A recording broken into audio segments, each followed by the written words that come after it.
my amendment is I think a simple one. It just freezes the salaries of Congress for this next fiscal year throughout this fiscal year. All right. Freezes salaries of Congress. That's pretty about simple. As simple as it can be. Senate and House. Senate. And I don't think, is anybody wants to speak in opposition? I'm not going to be here, so it's not going to affect me. Well, yours is definitely frozen then. Yeah, to say the least. But I understand the purpose, and it's a message amendment, but the simple fact is that my reflection on the Congress is that these pay raise issues are very difficult. In fact, I was reading Daniel Webster's memoirs, and he said the most difficult votes he ever cast were pay raise issues.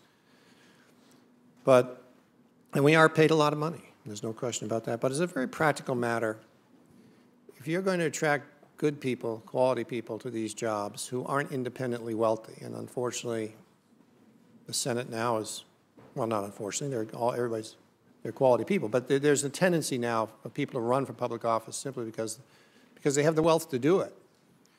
But if you've got a young family, whether you're in Congress or whether you're a federal judge, the odds are pretty good that you could do something else that would give your family a better income.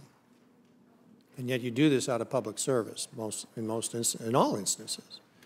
And I'm just not, I don't think it's good for us to constantly be saying, well, we're going to freeze our salaries because some people can afford to freeze their salaries. But for others, it's a real hardship.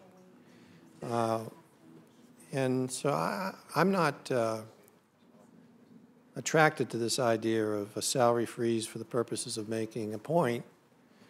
And it is a point, obviously. It's, people are having hard times and they don't think Congress should increase their pay. Well, in some instances, that's probably true. If we were still in the recession, that'd be true. If we were doing, and you could argue that if you want to tie this to reducing the deficit, I might even agree with that. But I just have problems with the Congress creating atmosphere where you're going to make it harder and harder for just folks who have young families and want to come and serve to do it, because maintaining a household here and maintaining a household in your state is pretty darn expensive. Mr. Chairman, I appreciate your comments. I don't want you to be confused. Senator Gregg, I'm not independent and wealthy. I got a young family. I appreciate that. And you come further than anybody else. But that's right. And I chose public service. That's what this is. And I recognize that I could make a lot more money doing other things. I was in the real estate business. Now, you understand the business. You can make pretty good money when you're in it, and I did.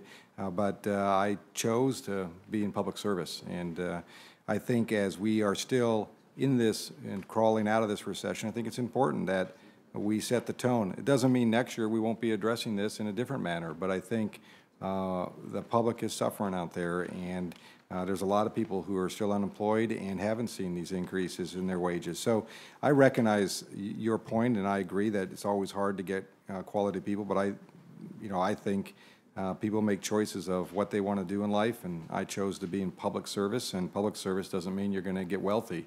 It means you're going to serve your country in my state, serve my country in my state. So I made a choice, and we have a young family. We struggle to maintain 2 households, but we do for the right reasons. So I recognize your point. It is not only a message, it is a reality if we can do what many Americans are suffering right now, and that is we buckle up a little bit here, and next year we'll address it in a different way maybe. But at least this year, this is how I view it, as I did last year.